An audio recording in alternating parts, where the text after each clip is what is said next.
Hi, everyone. This is Scott Levin, Chief Peacekeeper, and I'm here today with Dympna McAloon. Hi, Dympna. Hi, Scott. Thanks for taking this time to speak to me. I know when we talk, I don't ever say your name. Am I saying it okay? It's perfect. It's perfect. I don't want to be offensive. Dympna and I know each other from I'm a divorce lawyer and mediator. Dympna is a coach that works with people through uncoupling. And it's actually a formal process, conscious uncoupling. Obviously, it was made, I don't know if it was made famous. When did you start working as a conscious uncoupling coach? Okay, well, when I came across this is Katherine Woodward Thomas, that is a New York Times bestseller and family therapist and psychotherapist that created this process. And it became well known by Gwyneth Paltrow and Steve Martin. In fact, that she coached through their divorce. And so she did, I mean, that's when I think most people became familiar with it. And Mm. I think that some people think she like coined the phrase, but obviously she was taking those coaching courses. Yes, yes, absolutely.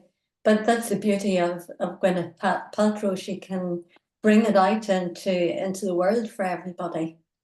Yeah, and so were you involved in in that practice before that happened or after? Or tell us about. Well, yeah, I came across this actually during the pandemic, and I did the course myself on Mind Valley. And then when I did it, I just found it such a personal experience, such that it brought me so much peace and calmness and liberty. And at the end of it, that I thought, well, this is such a powerful piece of work that I really want to become a coach in this and bring it to other people, be able to help people find their way through this, what can be an extremely difficult emotional time. So that's my story with it.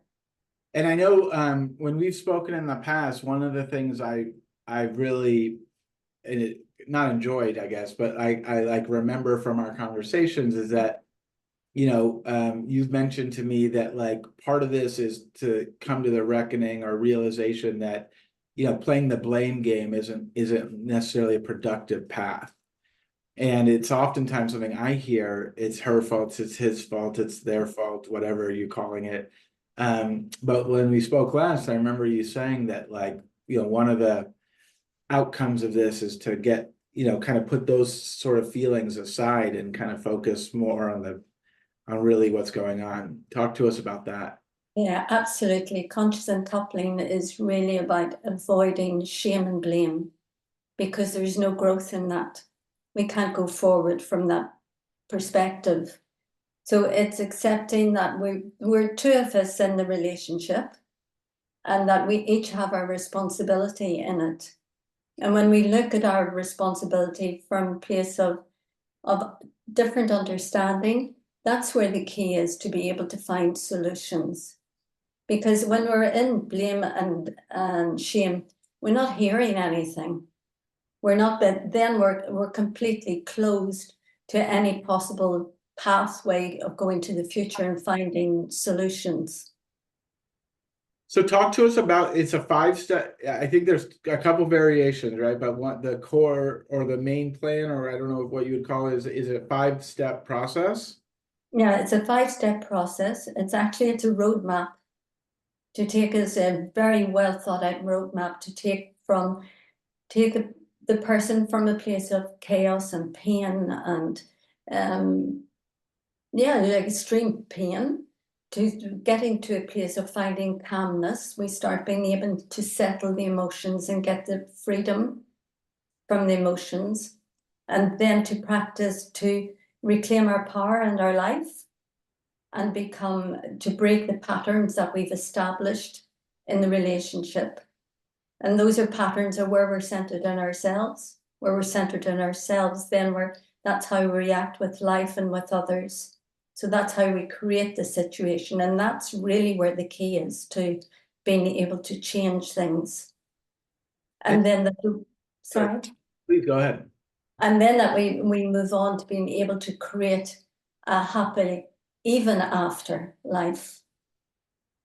Yeah, that's actually what I was going to ask you, is this do you find that this helps people, that aren't necessarily looking for another relationship right away, or so they're happy, living life without another for a time period, or does it impact like their next relationships in some way? It's really important that that people at first find that peace with themselves and learn to love themselves first.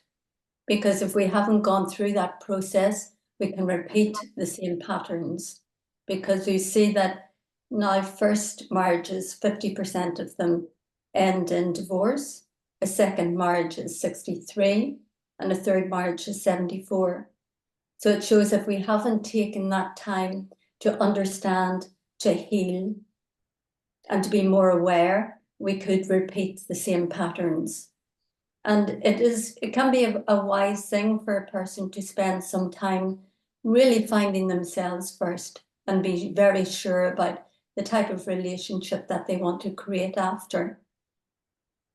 So is it a combination, or is it more about where someone is in the present? Are we looking backwards? Are we looking forwards? Or is it a combination of all those things? It really is a combination of those things. Where with conscious uncoupling, it's very much about looking to what we've created to learn from that, not to wallow in it, not to remain a victim in that situation, to learn the lessons from it and then move forward. We work very much with intentions of the life that we want to create, even the type of relationship that we want with our former partner, especially if there are children involved, that we have to continue co-parenting. So it's a combination of both. It's really harvesting the good of the relationship, that because we've all had good parts in the relationship, even if it's been difficult, and it's been difficult at the end, but it's taking the best from the situation. And even if it's just learning the life lessons, that we pay that forward. But it's very much into creating a new, happier life. It's more, the process is a bit like you kind of have to be a little bit of a self-starter. Is that correct? Or do you, because you have to do the work outside of the talks with you. Is that correct, or am I wrong?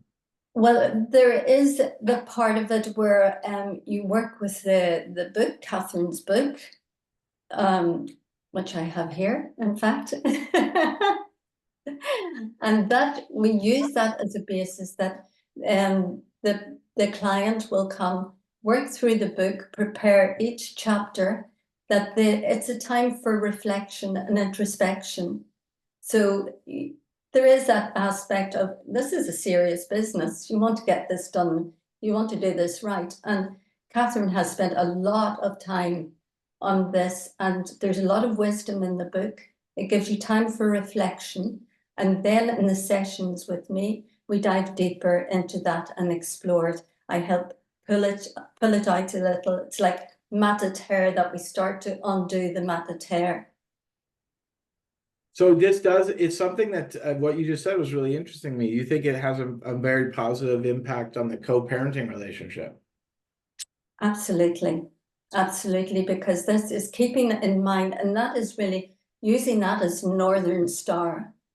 And that helps people keep away from blaming each other, because there's something more. This is the future of our children that is at stake. Their happiness is at stake. And when people can realize that that is really important, and we calm everything, then they can start to negotiate and communicate more freely, with the love of their children as the most important thing. Yeah, the North Star. Also, the incentive in that is to give an example to children to make them feel secure and happy and loved. And we want to leave an example that even if a relationship doesn't continue, it doesn't mean it was a failure. It doesn't mean it was their fault. And there's a way through it. I mean, I love everything you're saying because I'm not really I'm focused on kind of the legal process and getting that behind people because look, you can't start feeling more like yourself or living your best until you get the legal process behind you. I think it's so important that people really I would reach out to Dympna, learn more about the conscious uncoupling process that she offers. She does it virtually. And works all over the world, right? Yeah, that's correct. I'm based in France, but I can do this. Well, you sound, and I love meeting people from different countries. you sound very French, so that's great. We're going to keep this video just kind of introduction. I'm going to put all of your information. Do you want to list out your website real quick so people can hear it? Or yeah, it's Dympna McAloon. No, it's not. I've got it. It's gone. It is. It's dympnamacalooncoaching.com. I was like, no, I think you're missing something. I like move my browser over. I'm like, I think there's one more. Yes, there we go. Yes. Well, we're going to keep this kind of just an introduction. Learn more about what Dympna does. I really encourage you. You got to feel better. You got to, we could all feel more like our true selves, living our best lives. This is something that can help you do that. And it's something that a lawyer shouldn't have anything to do with. So you really need to get a professional and reach out to her. Okay, guys? It was a pleasure having you, Dympna. It's a pleasure speaking to you. Thank you very much.